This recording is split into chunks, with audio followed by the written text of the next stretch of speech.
Hi friends, welcome to மண் வாசம் channel. இன்றைக்கி நம்ம சேனலில் பார்க்க போகிற ரெசிபி மஷ்ரூம் மிளகு பிரட்டல் எப்படி செய்கிறதுன்னு தாங்க. நான் முதல்ல மஷ்ரூம் எடுத்து கொஞ்சம் மைதா போட்டு நல்லா கழுவி எடுத்துகிட்டு வந்து வச்சுருக்கேன். இதை சின்ன சின்ன பீஸாக கட் பண்ணி வச்சுக்கலாங்க. கேஸ் ஆன் பண்ணிவிட்டு ஒரு வானல் வச்சுட்டு 3 டேபிள் ஸ்பூன் அளவுக்கு எண்ணெய் விட்டுக்குங்க. 1/2 டீஸ்பூன் சோம்பு நல்லா வெடிக்கட்டுன்னு சொல்லிவிட்டு 2 காஞ்ச மிளகாவை கிள்ளி போட்டுக்குங்க. கூடவே கருவேப்பிலை, நான் பொடியாக நறுக்கின வெங்காயம் ஒரு 3 வெங்காயங்க, அதை சேர்த்துக்கலாம். ரொம்ப பொடியாக நறுக்கி சேருங்க. அதையும் சேர்த்து நல்லா வதங்கணுங்க. வெங்காயம் வந்து நல்லா குக் ஆகணும். அதுக்கப்புறம் தான் நம்ம மசாலா சேர்க்கணுங்க. இது பார்த்திங்கன்னா மிளகு பிரட்டல்ன்றதுனால நம்ம தக்காளிலாம் சேர்க்கறது இல்லை. இதுவே நீங்கள் மசாலான்னும் போது தக்காளிலாம் சேர்த்து செய்யலாங்க. நல்லா வதங்கணும், கலர் நல்லா மாறணும். நம்ம வெங்காயம் பொடியாக நறுக்கி போடுறதுனால சீக்கிரமாக வெந்துடும். ரொம்ப பொடியாக நறுக்கி போடுங்க. கொஞ்சம் ஒரு 1/2 வேக்காடு வெந்ததுக்கப்புறம் நம்ம இஞ்சி பூண்டு சேர்த்துக்கலாங்க. 1 டேபிள் ஸ்பூன் அளவுக்கு இஞ்சி பூண்டு பேஸ்ட்டு, அதையும் சேர்த்து நல்லா வதக்கி விட்டுக்குங்க. நம்ம சேர்த்துருக்குற வெங்காயம் இஞ்சி பூண்டு நல்லா வதங்கணும்.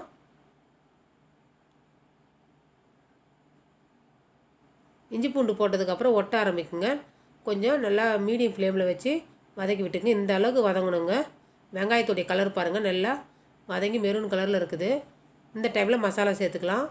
1 டீஸ்பூன் மிளகாய்த்தூள், 1 டீஸ்பூன் தனியாத்தூள், 1/2 டீஸ்பூன் மஞ்சத்தூள், இதுக்கு தேவையான உப்புங்க சேர்த்து மசாலாவை நல்லா பச்சை வாசனை போகிற அளவுக்கு வதக்கி விடுங்க.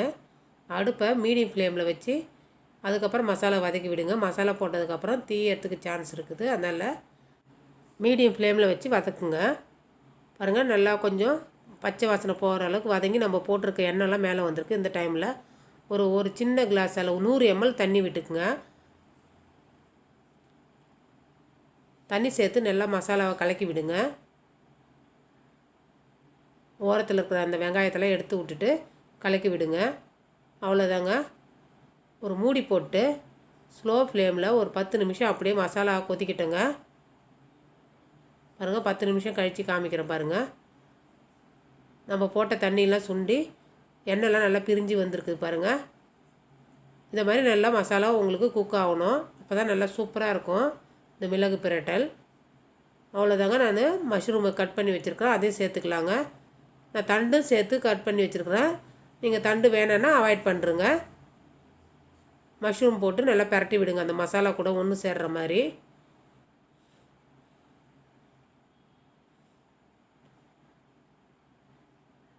அவ்வளோதாங்க, எல்லா மசாலாவும் ஒன்று சேர கிளறி விட்டாச்சு. இந்த டைமில் கொஞ்சமாக ஒரு டேபிள் ஸ்பூன் அளவுக்கு தண்ணி விட்டால் போதுங்க. ஏன்னா மஷ்ரூமே தண்ணி விடும். அதுக்கு இல்லாமல் நம்ம முன்னாடியே மசாலா எல்லாமே குக் ஆகிடுச்சு. மஷ்ரூம் வேகிறதுக்கு உங்களுக்கு டைம் எடுக்காது. அதனால் ஒரு 5 நிமிஷம் இந்த மாதிரி போட்டு கிளறி விட்டுட்டு நம்ம வேக வச்சாலே வெந்துடுங்க. இந்த டைமில் நம்ம நறுக்கி வச்சுருக்கிற கொத்தமல்லி தழையை சேர்த்துக்கலாங்க. கொத்தமல்லி தழையை சேர்த்துட்டு ஒரு கிளறி விட்டுட்டு அதுக்கப்புறமேல மூடி போட்டு வேக வைக்கலாங்க. நல்லா அந்த கொத்தமல்லி தழை அந்த மசாலா கூட சேர்கிற மாதிரி கிளறி விடுங்க. அவ்வளோதாங்க. இப்போ ஒரு மூடி போட்டு ஒரு 5 நிமிஷம் வேகட்டுங்க. மீடியம் ஃப்ளேமில் வச்சு வேக விடுங்க. இந்த மஷ்ரூம் ரெசிபி பார்த்திங்கன்னா சப்பாத்திக்கு சூப்பராக இருக்குங்க. பூரி, தோசை கூட நல்லா எம்மியான டிஷ்ஷும் கூட. 10 நிமிஷம் கழித்து பாருங்கள், சூப்பராக நம்ம போட்ட மஷ்ரூம் நல்லா வெந்து நல்லா எண்ணெய் பிரிஞ்சு தனியாக தெரியுது பாருங்கள். அவ்வளோதான், ரெடி ஆகிடுச்சு. இப்போ நம்ம நுணுக்கி வச்சுருக்கிற மிளகு பொடியை சேர்த்துக்கலாங்க.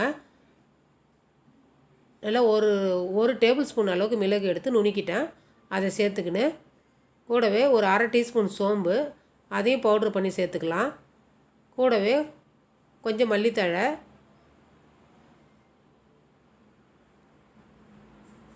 அதுக்கப்புறம் கொஞ்சமாக கருவேப்பிலைங்க. இதை போட்டுட்டு கேஸ் ஆஃப் பண்ணிவிடுங்க. மிளகு போட்டதுக்கப்புறம் நம்ம கேஸில் வச்சிருக்கக்கூடாது. கேஸ் ஆஃப் பண்ணிவிட்டு கிளறி விடுங்க.